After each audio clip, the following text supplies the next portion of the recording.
It all began with a discovery so shattering it felt like the ground beneath me had cracked open and swallowed my world whole. I found out about the affair in the most brutal way possible, through a careless mistake on their part. One evening, while helping my wife prepare for a work event, I stumbled upon a text message on her phone. It was innocuous enough at first glance, but as I scrolled further, the truth unraveled before my eyes. She had been seeing someone else, not just anyone, but her boss, Donald, a man who oozed arrogance and entitlement. The initial shock gave way to disbelief, then anger, and finally, a searing pain that cut deeper than any physical wound ever could. But even amidst this storm of emotions, one thing remained crystal clear: my priority was, and always would be, my children. As a father, I had dedicated myself to providing them with love, stability, and guidance. My home wasn't just a place where we lived, it was a sanctuary built on trust, laughter, and shared moments. And now, that sanctuary was crumbling around me. When confronted, my wife didn't deny the affair. Instead, she turned the tables on me, attempting to paint herself as the victim. "You made me do it," she spat, her voice dripping with venom. "You were never there for me. You didn't understand me. You left me no choice." Her words stung, not because they held any truth, but because she had the audacity to twist reality to suit her narrative. She tried to make it seem like I was the one responsible for her actions, as though infidelity was somehow justified by my supposed shortcomings. But her accusations couldn't erase the truth: I had been a devoted husband and father. While juggling the demands of work and parenting, I had always put my family first.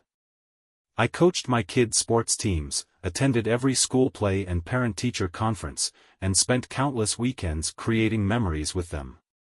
If anything, my wife's betrayal wasn't just a personal attack, it was an assault on the foundation of our family, the very thing I had worked so hard to build. Her betrayal ignited a fire within me, a fire fueled by betrayal, humiliation, and a desperate need for justice. If she wanted to play dirty, then so be it. I wouldn't let her rewrite history or escape unscathed. I decided to inform Donald's wife, Melania. She was a woman of strength, grace, and unyielding principles, a force to be reckoned with. When she learned the truth, her reaction was swift and devastating. Within weeks, she filed for divorce, dismantling everything Donald held dear. She left him penniless, stripped him of his pride, and shattered the facade he had worked so hard to maintain. It was a victory born of vengeance, but one that left me craving more. And then something unexpected happened. Melania and I found ourselves drawn together, not by love at first, but by a shared hatred for those who had wronged us.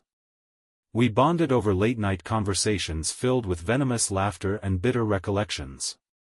Our mutual pain became a bridge between us, forging a connection neither of us expected. What started as camaraderie soon blossomed into something far deeper, a friendship rooted in understanding and respect. As time passed, Melania and I realized that our relationship offered more than just revenge, it offered a chance to rebuild. Together, we created a new life, one centered around our children and the love we shared. For the first time in years, I felt like I could breathe again. My kids flourished under our care, growing up in a home filled with warmth, security, and unconditional love. Their happiness became our anchor, grounding us in the face of adversity. Yet, even as we built our new reality, the echoes of our old lives continued to reverberate. The scars of unhappy love lingered, haunting us with memories of what once was. My ex-wife's attempts to manipulate and control still gnawed at me, while Donald's hollow threats served as a constant reminder of the bitterness that defined our pasts. But through it all, Melania and I clung to each other, finding solace in the knowledge that we weren't alone. In the weeks following the revelation of the affair, my ex-wife doubled down on her manipulative tactics. She began spreading rumors about me at social gatherings, painting me as an abusive and neglectful husband. These lies spread quickly through our small community, leaving me feeling isolated and betrayed. Friends who had once been supportive began to distance themselves, unsure of whom to believe. Even some members of my extended family started questioning my side of the story. Melania, however, stood firmly by my side. She helped me gather evidence to refute these false claims, ensuring that the truth came to light. Through this ordeal, our bond grew stronger. There were nights when we sat together, poring over documents and emails, strategizing how best to fight back against the smear campaign. In those moments, I saw a side of Melania I hadn't known before, a fierce protector willing to do whatever it took to defend her loved ones. One evening, after a particularly grueling day dealing with the fallout from the rumors, Melania surprised me with a quiet gesture of affection. She prepared a simple dinner, lighting candles and setting the table with care. Over dessert, she reached across the table and took my hand, her touch sending a wave of warmth through me. "We'll get through this," she said softly, her eyes meeting mine with unwavering conviction. That night, we shared a tender moment of intimacy, finding comfort in each other's arms and reaffirming our commitment to rebuilding our lives together. As the days turned into weeks, I found myself reflecting deeply on the nature of love and trust. How could someone I thought I knew so well betray me in such a profound way? Was it possible to truly know another person, or did relationships exist on a fragile plane of assumptions and expectations? These questions haunted me, keeping me awake at night as I wrestled with the pain of betrayal. Melania, sensing my turmoil, encouraged me to express my feelings openly. "It's okay to feel angry," she told me one evening as we sat by the fireplace. "But don't let that anger consume you. Use it as fuel to become a better version of yourself." Her words resonated with me, offering both comfort and challenge. Slowly, I began to channel my emotions into positive action, focusing on healing rather than revenge. By the end of this tumultuous period, Melania and I had forged a bond unlike anything I had experienced before. Together, we faced the challenges of rebuilding our lives, navigating the complexities of co-parenting, and confronting the lingering shadows of our pasts. Though the road ahead promised its share of obstacles, I knew we were ready to face them head-on, as partners, allies, and lovers. With Melania by my side, I felt invincible, as though nothing could stand in our way. Together, we forged a new existence, one built on trust, resilience, and an unshakable bond. But constructing this life wasn't without its challenges. You see, my ex-wife now played the role of stay-at-home stepmom, and even biological mom, to our children. This arrangement was both ironic and infuriating for her, given the circumstances. Meanwhile, my ex-wife was forced to pay child support directly to me, a bitter pill she swallowed with visible reluctance. The irony didn't escape either of us. Here we were, living our best lives, while they wallowed in the ruins of their own making. It wasn't malicious, it was simply the natural consequence of their choices. Still, it was impossible not to savor each small victory. Their struggles became fuel for our laughter, their failures sweet music to our ears. Every text, every voicemail, every email filled with rage only served to remind us how far we had come. But building this life wasn't just about reveling in their misery. It was about creating something beautiful, something lasting. For Melania and me, seeing our children thrive in our care was the ultimate reward. They flourished under our guidance, growing up in a home filled with warmth, security, and unconditional love. Their happiness was our anchor, grounding us in the face of adversity. To better understand the impact of these changes on our children, I encouraged them to express their thoughts and feelings openly. During one particularly candid conversation, my son asked a question that struck me deeply: "Dad, why do people hurt the ones they're supposed to love?" His innocent curiosity cut straight to the core of our story, a tale riddled with betrayal, pain, and ultimately, redemption. This question sparked many discussions between Melania and me. We explored the complexities of human nature, delving into topics like fear, insecurity, and the darker sides of ambition. Through these conversations, we resolved to break the cycle of destructive behavior that had plagued our previous marriages. Instead of allowing resentment to define us, we chose to build a future rooted in mutual respect and vulnerability. Despite our newfound happiness, financial challenges loomed large. Adjusting to a single-income household required careful planning and sacrifices. Melania, ever resourceful, took on freelance work to supplement our income, while I scaled back on unnecessary expenses. Together, we taught our children the value of hard work and responsibility, instilling in them a sense of gratitude for what they had. Amidst the stress of daily life, our relationship deepened in ways neither of us anticipated. There were moments of pure bliss, stolen glances across the dinner table, and quiet evenings spent wrapped in each other's arms. The passion between us burned brighter with each passing day, a reminder that even in the midst of heartbreak, love could still bloom. One evening, after putting the kids to bed, Melania and I indulged in a rare moment of solitude. We lit candles, poured glasses of wine, and talked long into the night about our dreams and aspirations. As the conversation waned, we found ourselves drawn closer, our lips meeting in a kiss that spoke volumes about the depth of our connection. That night, we reaffirmed our commitment to each other, finding solace and joy in the intimacy we shared. Just when it seemed like things were falling into place, my ex-wife escalated her attacks. In a fit of rage, she left a threatening voicemail intended for me. At the time, I dismissed it as another example of her spiraling anger. But Melania saw it for what it was, an opportunity. Using that voicemail, we secured a restraining order, which placed her job in serious jeopardy. Her employer took notice, too, her boss's superior and HR department intervened, putting her professional future in peril. This development marked a turning point in our journey. It wasn't just about revenge anymore, it was about protecting what we had built. With each victory, we grew more confident in our ability to navigate life's challenges. And yet, the story continued to unfold in ways we never expected. The fire of passion burned hotter, the stakes rose higher, and the ultimate twist brought everything full circle.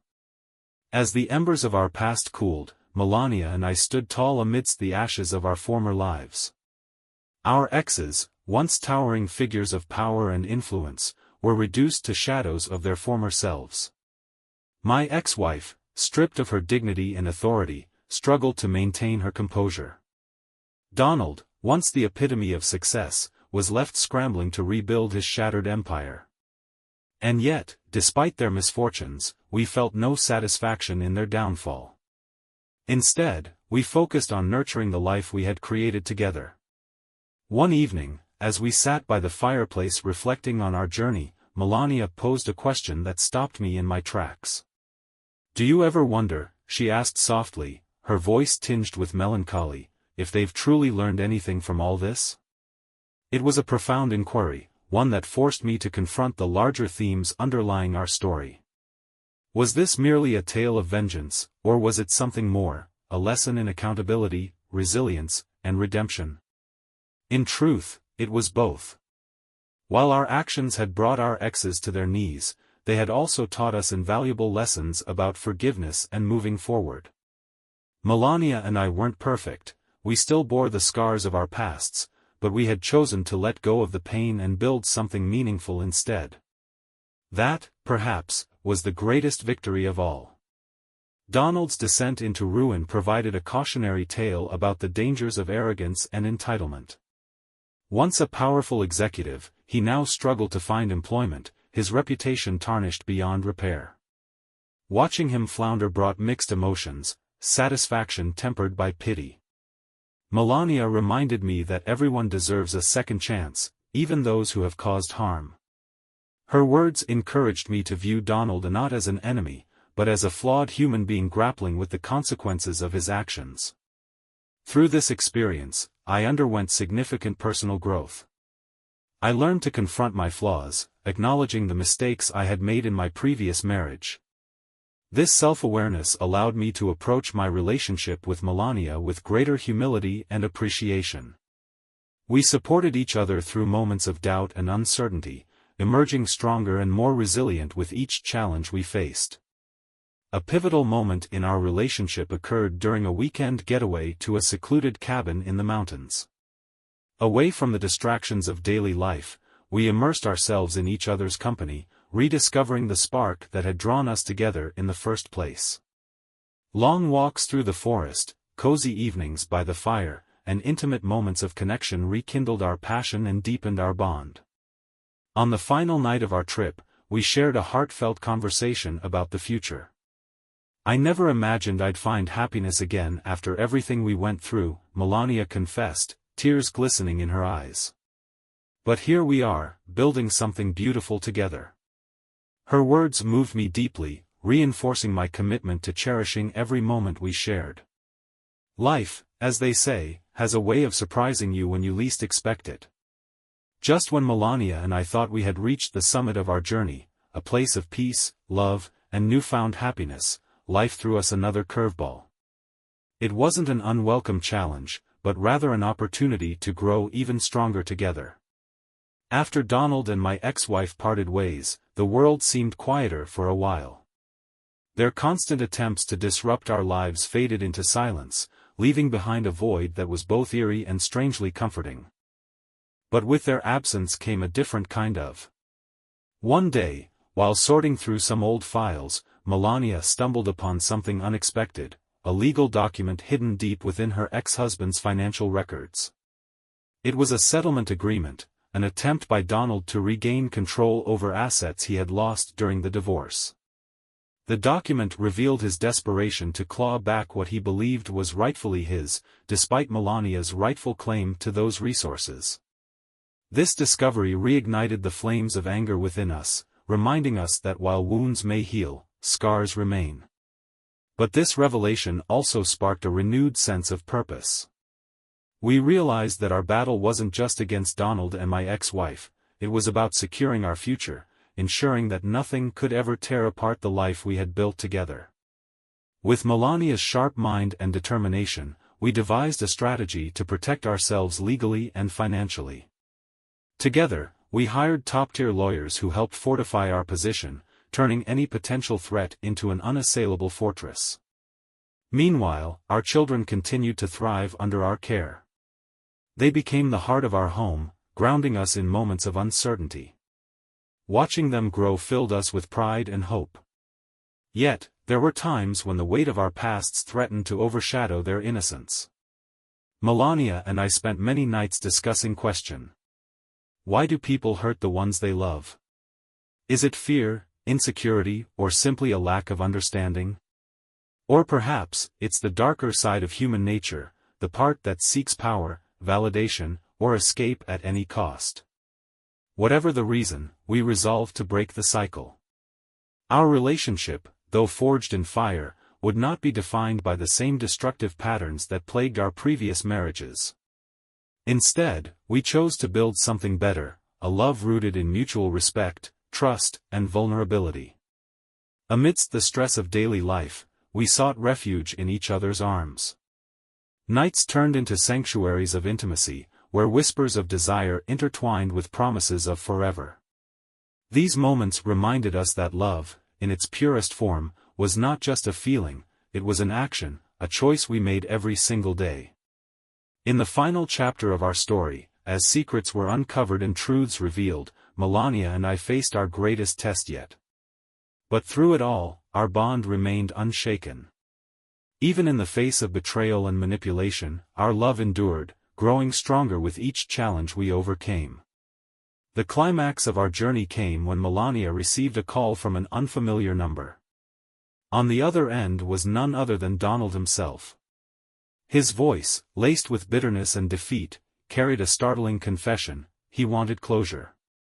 Not revenge, not retaliation, but genuine closure. This unexpected development left us stunned. For so long, we had viewed him as an adversary, a force determined to ruin our lives. To hear him admit vulnerability was almost incomprehensible. After much deliberation, Melania and I decided to meet him, not out of pity, but out of curiosity. If nothing else, we owed it to ourselves to understand the man who had played such a pivotal role in shaping our journey. The meeting took place in a neutral location, a small cafe on the outskirts of town. Donald looked older, worn down by the weight of his own choices. As we sat across from him, the air was thick with tension. He spoke haltingly, recounting his struggles since the divorce, the loss of his career, his reputation, and ultimately, his sense of identity. Our encounter didn't erase the pain he had caused, nor did it absolve him of his wrongdoings. But it did offer us something invaluable: perspective. By confronting him face to face, we gained closure of our own, a reminder that no one is beyond redemption, and sometimes, forgiveness can be the most powerful act of all. As we walked away from that meeting, Melania and I felt lighter, freer. The chains of resentment that had bound us for so long began to loosen, allowing us to embrace the present without being tethered to the past. Our story wasn't perfect, it never would be, but it was ours. And in its imperfections lay its beauty. We concluded our journey with a hopeful yet realistic outlook on the future. Together, we planned vacations, set goals, and built memories with our children. These moments of joy and connection reinforced our commitment to each other and our blended family. In the epilogue, I reflected on the lessons learned throughout our journey. Life, I realized, is unpredictable, messy, and ultimately, beautiful. Through love, resilience, and forgiveness, we can transform even the darkest chapters into opportunities for growth and renewal. As Melania and I stood hand in hand, ready to face whatever lay ahead, I knew one thing for certain: our story was far from over.